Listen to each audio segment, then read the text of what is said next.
walaupun sudah tercampuri, banyak di antara penduduk sana tercampuri oleh budaya-budaya luar, budaya asing, karena itu tidak bisa dibendung, kita harus membuka mata, membuka rasa bahwasanya itu memang nggak bisa terbendung.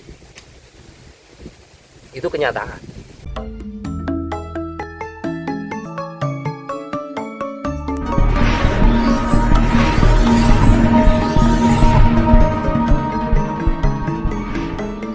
Dan sebenarnya kalau bicara tentang Nuswantara itu kita tidak bisa mengatakan, oh saya Jawa, tidak bisa. Nusantara, semuanya ini adalah Nusantara, mulai Jawa, Kalimantan, Sumatera, Sulawesi, dan yang lain-lain, itu Nuswantara.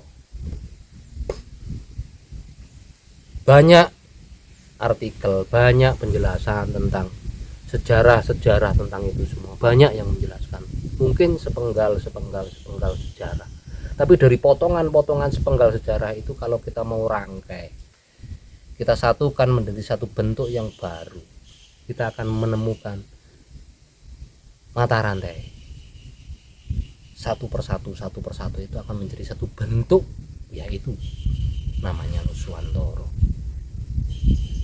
Ini Kang, yang tadi terkait Kencono ya Kang ya. Ya, Kencono. Pada zaman Kencono nanti akan dimulai dari tahun 2024. Dimulai, titik awalnya dari 2024. Bisa dijelaskan kan, tentang Kencono tersebut? Ya. Kalau yang masa lalu ya sudahlah. Karena yang ke depan ini bisa dijelaskan Kang. Iya. Kencono itu artinya keemasan, masa kejayaan. Tapi belum puncak kejayaan banget. Puncak kejayaannya ada di era Mukti. Nanti siklus itu akan berjalan. Salah satu tanda-tandanya. Maaf, bukan saya pro dengan ini, pro dengan itu, tidak. Dengan munculnya nama Nusantara disematkan dalam bentuk suatu titik lokasi pusat pemerintahan dengan menamakan kota Nusantara, itu sebenarnya sudah mengarah yang saat ini, detik ini dalam proses KN ya Kang. betul.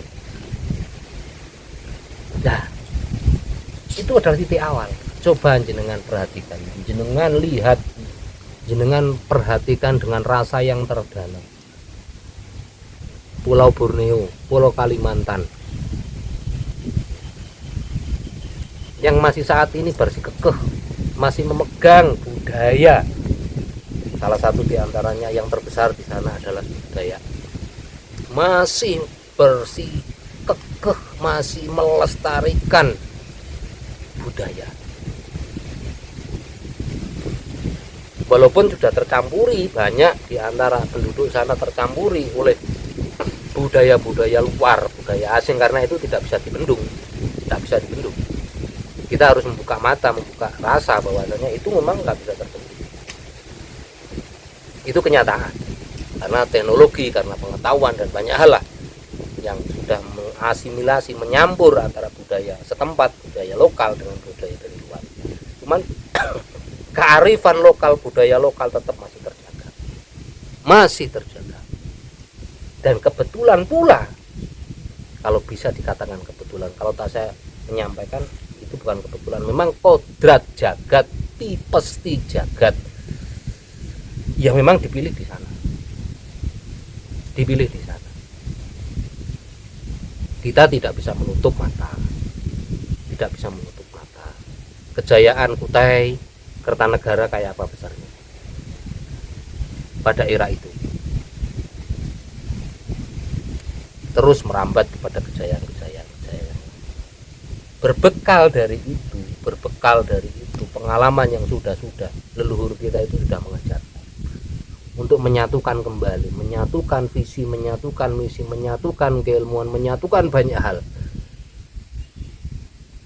untuk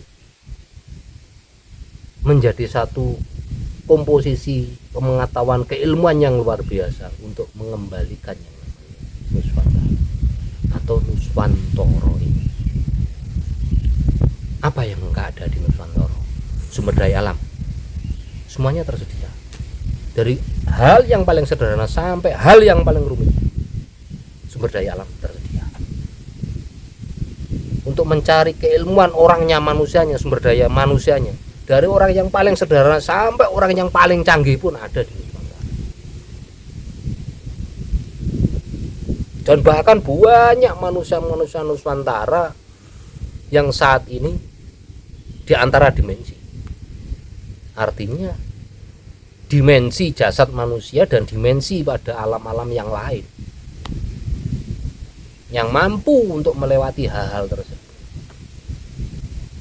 Dan ini akan disatukan, dikembalikan sesuai dengan satu kata Bhinneka Tunggal Ika.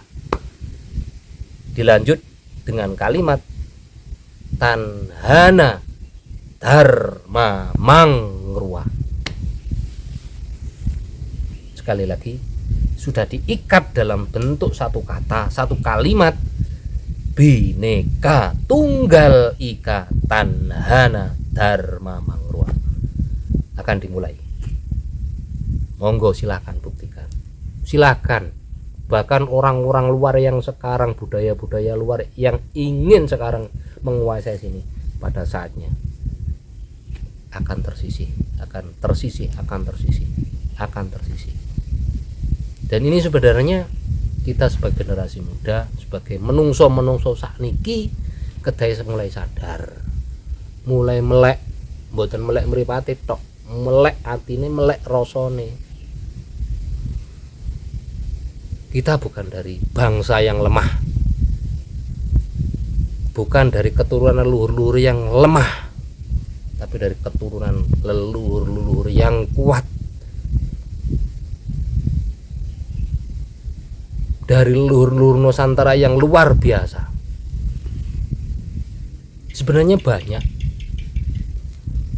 para sejarawan dari luar itu sudah mulai mempelajari, mendetailkan, dan ada semacam fobia, ada semacam ketakutan manakala Nusantara itu bangkit.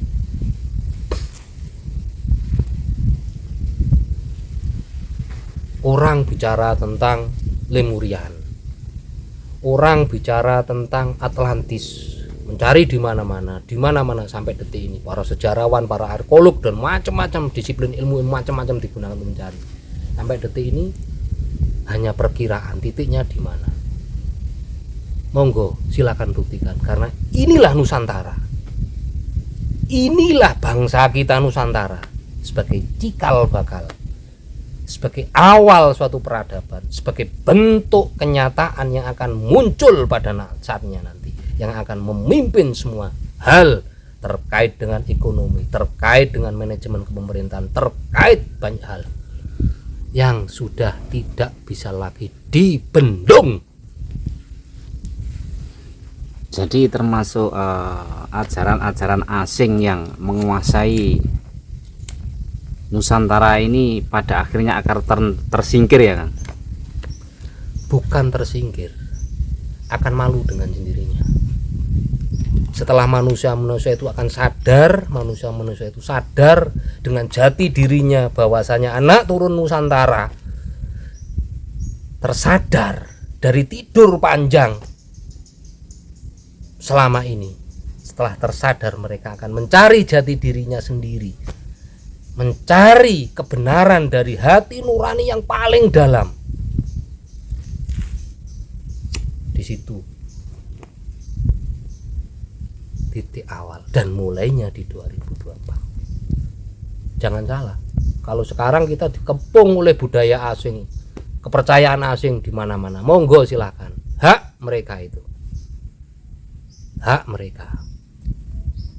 Tapi yang pasti ajaran leluhur kita Nusantara, bagaimana mengelola pribadi dalam bentuk spirit Nusantara dalam bentuk peradaban Nusantara, spirit Nusantara, peradaban Nusantara akan tetap beda dengan mereka-mereka. Dan itu sudah pernah diterapkan pada era kerajaan-kerajaan dulu. Pernah diterapkan. Mengadopsi dari generasi jauh sebelumnya. Apa yang terjadi? Semuanya makmur. Semuanya tentram, semuanya damai, menyatu dengan alam semesta. Menyatu dengan alam semesta. Bahkan tidak ada lagi namanya miskomunikasi dengan alam semesta. Tidak ada lagi penjajahan-penjajahan terhadap alam semesta. Enggak, semuanya menyatu, saling bantu membantu, saling bahu membahu. Karena mereka sadar orang-orang Nusantara, leluhur kita Nusantara itu begitu kasih sayangnya terhadap alam semesta ini. Semuanya berkomunikasi dengan tanaman, dengan hewan, dengan tanah, dengan macam-macam, semuanya diajak komunikasi. Beda dengan orang-orang yang sekarang merasa hebat sendiri, menjadi makhluk yang paling hebat, yang gampang nih bahasanya gitu. Gampang nih, tanpa kula nuwun, tanpa permisi diambil, digunakan untuk kepentingan kenapsuan pribadi, kenapsuan golongan, dan macam-macam. Beda dengan Nusantara dulu, leluhur kita dulu, yang mereka benar-benar mendasari itu dengan rasa kasih sayang, dengan kesadaran kasih sayang bahwasanya kita ada begitu kecilnya di alam semesta ini yang harus saling menghormati, saling menyatu sesuai dengan kalimat awal, Bhinneka